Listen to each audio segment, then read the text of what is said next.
you that the road leading to northern Uganda will continue having dead bodies going up north. Because at the rate you are going, you are not listening. You are not listening.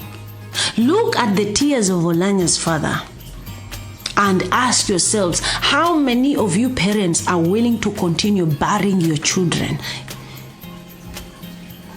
All in the name of supporting a Rwandese man. All in the name of supporting a Rwandese regime in Uganda. How many of you are willing to continue supporting Museveni? Kubanga, how many of you are willing to continue burying your children? I'm asking people from Acholi. I am asking people from northern Uganda, Karamoja. I am asking people from Tororo, Soroti, Kitgum, Pader. I am asking the Langi people. I am asking the Alur people. I am asking the Iteso people. I am asking all Nilotics and Nilohamites in northern Uganda. For how long are you going to continue burying your children? Haven't you had enough tears in the past 5 years? Burying your prominent children. No investigations have been made. No findings have been made. No people have been arrested. Nobody has been arraigned before the courts of law to be charged with the murderers of your children. Your children's cases, murder cases, have been termed what we call unnamed cases. They could not find the murderers, neither trace those who were parts of the crime. Yet the criminals who have done the atrocities that have laid your children into their early graveyards are still walking out and they are scot-free. They are the same criminals that are coming back and asking you to support them. Dear northern Ugandans, you are still Ugandans. Look at the tears of Jacob Oulanya's parents. Look at the tears of Paulo Kechi's widows and parents. Look at the tears of Selina Nebanda's parents. Look at the tears of all indigenous Ugandans who have lost their children over the past 40 years that Museveni has been in Uganda. And ask yourself, when the Baganda were crying, you were mocking us and laughing. When the Banyoro were crying, you were mocking them and crying. Ask yourselves this question. Are you willing to continue burying your children? I have a question I want to send to the Acholi people. Are you willing to continue burying your Acholi children? All in the name of maintaining Museveni in power. I'm speaking in English because I want this message. Please, my people, share the message to get to the Acholi people or to the people of northern Uganda, because currently Museveni is using these people not just in politics, but in the army and in police. If we can have these people that are in the security operatives, in the security organizations, turning us against Museveni, because we know our brothers and sisters from northern Uganda are the ones serving in these organizations. If we can create awareness and if we can really show them what is going on and tell them, hey, you don't have to support this man to remain in power. He's gonna come after you. He may not come after you directly, but he is indirectly taking out a person who would have benefited your region. Oulanya was a major strength pole in northern Uganda. Paulo Kech was, as much as many other. Prominent Baganda were killed. We are telling you the killer is using the same tactics he used to kill prominent Baganda men that he thought would be able to uproot him out of power. Question you should be asking yourselves right now, are you willing to continue burying your children? Dear northern Ugandans, if you are willing to continue seeing your children dead and you do not have a problem with burying more Oulanyas, more Paulo Kechs, you do not see anything wrong with it, continue supporting Museveni. We surrender our prayers for you. We have released you freely. But if you see that you've had enough tears, if you see that you are not willing to have any more tears, You are not willing to see any more graveyards of your children. Back off Museveni. Make it clear like Oulanya's father did. Do not be hypocrites that say something else because people are listening and do something else in the back when nobody's watching or listening. Museveni will kill you. You are, I repeat, all indigenous Ugandans, you are all expendables. You are all expendables. Only the Rwandese have the right to be spared. But all of us, we are expendables.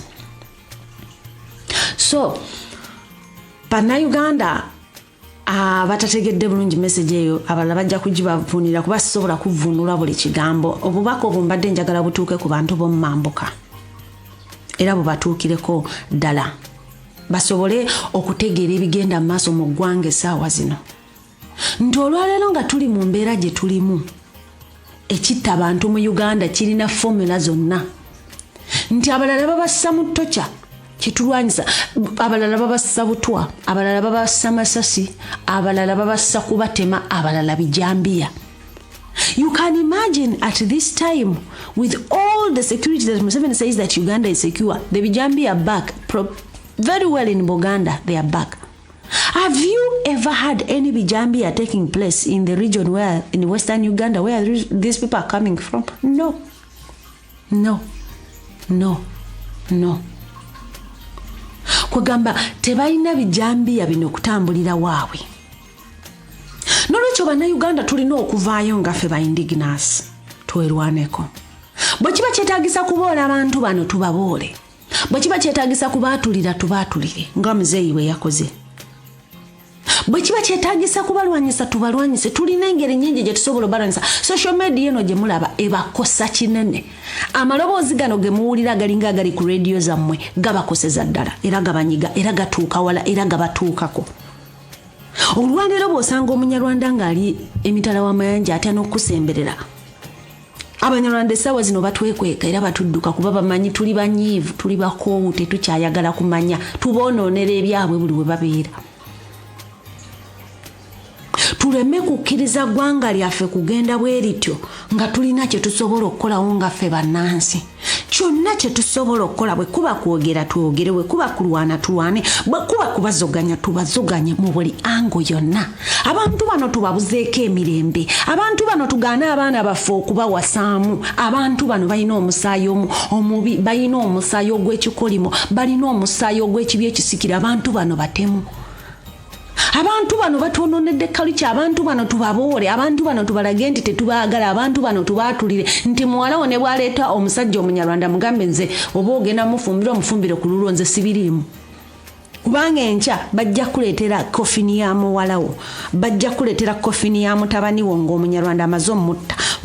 Gwe ng'omuzadde oba ng'owooluganda eyakkiriza ekintu ekyo okubaawo ojja kutuula mu kasonda ogambe Mukama Katonda taata nakimanya naye saamanya. Bw'oba osobola kirwanyisa abantu bano abalina omusaayi omunyarwanda tebeetaaga na kuyingira mu famire z'abantu basigaleyo eyo. Bantu batemu nnyo, bantu babi nnyo.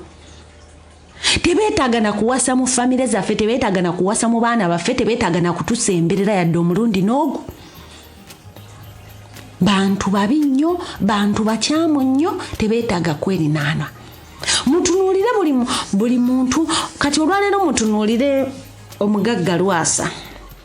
Omusajja ono namwogerako ne mugamba ojja kukifunamu. Omukazi omunyarwanda gwe baateeka mu maka ge yali mbega. Bwe bamala nga bamuleetera emisango simanya scamming gye bamusibyeko gye baagala omusiba ate balina omukkakkanya. Balina okumwavuwaza oba ayagala oba tayagala. Omukazi omunyarwanda oyo olwaleero Lwasa agamba yabba $2.3 lwaki tali mu kkomera. Abo abawala be muyisaamu amaaso be babaleetera muwase baba bambega, baba ku mission ne bwe baya myaka 10 ne bwe baya myaka 2. Nenga mission zaabwe balina okuzituukiriza. Abantu abo abanyarwanda obuyisa bwabwe tebwebulizayo, basobola okububikkako naye ne bwobeera naye obuyisa bwe bumala ne buvaayo. Nze mbabuulira temukkiriza abaana bammwe nga bwe batatuwasaamu era mukitunulire owaatu mukunde yawasa wa Museveni tetubakkiriza kuwasa baana baffe tetubakkiriza kuddamu kufuna mirandira tetubakkiriza kuddamu kutwekwekamu gwe mumanyako ndi Munyarwanda roots ze muzijeyo ebyafaayo bye n'amanyage tetukkiriza abaana baffe Abaganda bawasa Abaganda baba baweddeyo bagende e Busoga bano n'abawala b'e Busoga bwe baba baweddeyo bagende e Bunyoro bano naye abawala b'e Bunyoro bwe baggwayo bano n'abatoolo naye abaana baffe tebawasa Banyarwanda bano bajjajjaffe abatuzaala mwe twava tusobole okubaawo beewasanga na Baganda ku Baganda lwaki ffe tunonooza emisaayi egitali gyaffe egituleetedde ebizibu ng'otya n'ogukuba ejjambiya mbw ate munnange namuzaalamu abaana so nga ye tatya kukuba jjambiya nga ye tatya kukuba ki kijambiya olwaleero omusajja deputy speaker wa parliament y'omu ku bamanyi b'amateeka abamanyiddwa gwe muyita deputy speaker ow'ekyo kikumbulira kye muyita kiparliament nze kyemmanyi nti Uganda terina parliament omusajja eyakwata omusajja wa Umeme n'amukuba emiggo kuba ng'ate abadde abba masannyalaze ye lwaleero ye deputy speaker Omunyarwanda olwaleero sipiika wa Mwanita Amongo ayina emizezeze emibi gy'abadde azaakola emabega gye bazze babikkirira byonna bwe munaagenda mubimanya mujja kumanya nti oyo bleaching flamingo si mwangu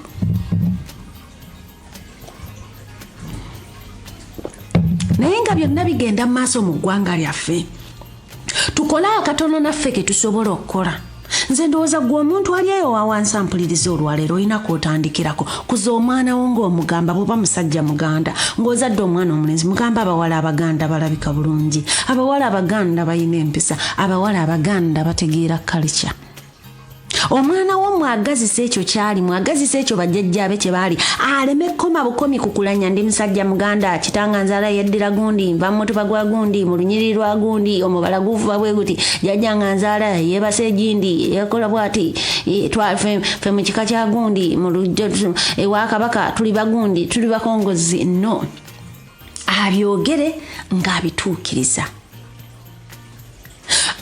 njagala okubawa eggwanga eri abayindi nga example omuyindi kiri very rare okuwasa outside their country abayindi tebakkiriza musaayi mulala kubeewasaamu kyovola basobodde okukuuma ethnicity yaabwe n'obuwanga bwabwe nonono n'obugagga baabwe ne babwekuumiramu ebiseera ebisinga tutunuulidde abaana baffe notunuulira omwana omuwala omuganda anyirire yandifunye omuvubuka omuganda azunga nakavubuka kabindeeba n'erinnya kaalikyusa tamanyi njajje bakazaala ne waba afudde omulambo tamanyi wagenda guziika gukuleetera kubukojja nti maama ndeesa akaana kanfuddeko omuwala eyandibadde bamwanjula ewaabwe ng'omusajja amwanjula musajja muganda abasajja Abaganda gye bali abayina abaana gye bali famire nga ne we basibagagga naye nga bagamba mwana oyo twamulabidde omwami baneemanyagana banayetegeera ali ku kavubuka akanyarwanda akakuba TV yonna atuze n'ofiirwa emirimu naye omuntu gw'oliko talina yadde ebijja ne bw'onoonya bajjajjaabe 6 tomanyi we baabaziika ne bw'onoonya ekika kye tomanyi we baava ne bw'otandika kulondoloza dde abaana baliko ebiteego ebitambo biki tomanyi wogenda kubyambulula bakugamba kihi senga we yawegindi yali wa namba 6 yayina ekitambo ekyo nti kati noonya amalaala ago mumwambulule toyina wojja kumwambululira wakirizaala omwana ng'oli muganda omuzaale mu Bakyoli omanye nti omwana wange muzadde mu Bakyoli naye ayina ebijja wengenda okumuziika alina bwe munaabandabye olumba olukuba omwana wange nja kukwata baasi ngende ekitugumu ngende Omoro ngende eye Palisa ngende Paida ngende mbabuze bannange omwana wange ekimbe kino ekimukuba mukiinako idea bakugambe nno munnange tulina okukola emikolo gino na gino omwana atereere muzadde abaana ng'obwo abakazi mubalaba kubanga banyirira batiribiza ne mwerabira nti tebalina mpisa bajja kubatta mumbuulire y'amaka gamu agalimu Abanyarwanda nga tegannaawukana tutandikire ku kitono kye tusobola okukola. Tukole enkola y'Abachina gye bakozesa. Abachina baagala abaana baabwe bawase Bachina. Tukole enkola y'Abayindi gye bakozesa. Abayindi baagala abaana baabwe bawase Bayindi. Omwana wo okujjako bw'aba tazadde mu Muganda muleka afumbirwa Omuzungu kuba ate gwe musaayi ogutali mutemu nnyo. Kulondoola kujja kugamba nti bagenda kubatta lwa bya bugagga.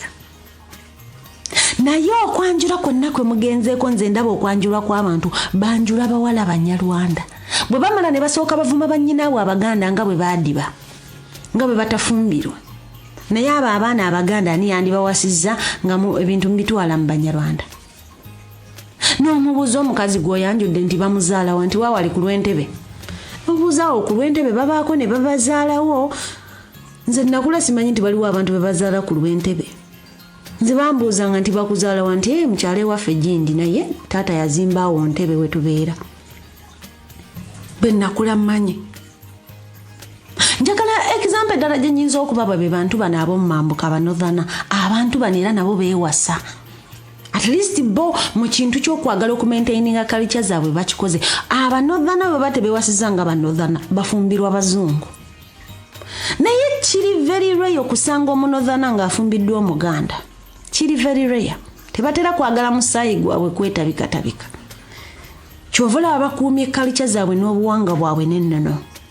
Era kyovula abalina eby'omunju bye beesigaliza ne beekuuma era balina ebitambo bye batakkiriza. Kyovula abakugamba nti bw'oba omuntu waabwe yafudde mu ngeri ey'ekisiru gy'afuddemu basobola omulambo ne bagukolako emikolo ne bamuziika mu direction gye bamuziikamu n'avaayo n'abalaga eyamukoze ekibi. Naye mukutte abantu bano abantu tulina buli kyakulwanyisa kye tukola mwe kye munyoma kye mugamba nti kitono kyakulwanyisa kinene. Buli kintu kye tukola ne mugamba kitono kyakulwanyisa. Abantu bano tulina okusooka okukuza abaana baffe. Omwana omugambe mutabani wange oba muwala wange toleetanga Omunyarwanda mu mulyango ogwange tasalamu tayingira. Si lwakuba nti sibaagala. Naye ntaasabiriddako. Wano we tutuuse ggwanga lyaffe kubanga bajjajjaffe baabawasaamu. Bajjajjaffe kabaka waffe ne bamutega abakazi n'abazaalamu nkinzi n'ejjunju. Weno tutuuse awo wano kye batutuusizzaako ffe kakati ffe tuli wiringi okuddayo ku nnono z'abajjajjaffe nti abasoga munoonye basoga bannammwe babawase, abagisu mugende bugisu mwewase, abagwere mwewase n'abagisu nammwe mwewase, abalango mwewase, abakyoli mu bika byammwe oba mu famire zammwe. Olwo tuboola abantu bano kuba kye mutamanyi batuboola. Tebakkiriza abaana baabwe bategeera ebitali bino ebiwuduudu bino bye muwasa mbiwuta biwuduudu kubanga ebyo bye bibakolera ebikolobero. Naye bali abaana baabwe be bamanyi nti nno bategeera tebabakkiriza kubawasaamu. Ne bw'oba omuzaddemu abaana nga bw'olaba muwala wa gundi lukyamuzinnampijja nti yazaalamu oli abaana byakukweka. Tasobola kuvaayo kukyogera mu lwatu nti nina abaana b'oyo. Abaana bamwe mubakuze nga mubalaga nti omusajja Omuganda ye musajja asinga bw'aba muwalamu omwana Muganda ti omwana ye Nabankema nti Nabankema nno wali otunuulidde ku muvubuka Omuganda aba wampisa aba mulungi. Bw'oba muli Banyankole omwana wo mukuze ng'omwagazisa omusajja Omunyankole. Bwe muba muli Batoolo omwana wo mwagazisa Omutoolo. Bwe muba muli Balugwala omwana wo mwagazisa Omulugwala. Bwe muba muli Balango omwana wo mwagazisa Omulango. Omwana wo mulage nti kalichayo nungi. Ne bw'oba omuzadde mu Muzungu uyigiriza olulimi lw'Oluganda nti nazaala mu Muzungu naye abaana bange boogera Oluganda. Nti omwana wange chance bw'erijja nga tafumbiddwa abantu ba kitaawe asobola okugenda e Buganda n'ajjayo omukazi n'amuwasa omusaayi gwange ne gubbulukuka. Naye ne mutuula nga n'ekintu ekitono ekirina okukolebwa kibalemye okukola. Ne mukwanze kuzimba ennyumba bw'oba landlord topangisaako Banyarwanda ezo ssente zigobe. Bano abantu njagala ekintu kino mbyogera naye mubirabanga ebyokusaaga naye bikola. Eriyo ensi ezimu z'obeeramu nga bw'ogenda n'osaba ennyumba ng'oli muddugavu landlord takupangisa. Era akugamba ennyumba bagitwala bagitutte eggulo naye lwakuba nti oli muddugavu ye tayagala baddugavu ku nnyumba ze. Kino abakiinako obujulizi abasinga mu kimanyi. Kiki ekibatwala okugula mu bizinesi z'Abanyarwanda ne muyita ku z'Abaganda ne muyita ku z'Abakyoli. Twala ssente zo zitwale ku dduuka ly'Omuganda yita ku Munyarwanda ne waba yasinga otunda ku layisi genda ogule w'Omuganda genda ogule w'Omunyankole mujje mwetegereze nze kambayigirize lwaki abantu bano bagaggawadde abakiga baba batunda bafuna ba customer mu kikuubo mu babatwala ku maduuka g'abakiga bannaabwe abasuubuza abamanyi kino ekintu abatoolo bagulamu batoolo bannaabwe naye mwe Abaganda mwe muwompoguma ng'oyita ku Muganda munno kubanga toyagala agaggawale n'ogenda ogula ew'omutoolo Abayindi bagula ku Bayindi bannaabwe Abapakistani bagenda mu maduuka g'Abapakistani Abachina bagenda mu g'Abachina Abanigeria bagula mu maduuka g'Abanigeria bannaabwe Bulaaya Abamali bagula mu g'Abamali Abasinego bagula mu g'Abasinego kino ekintu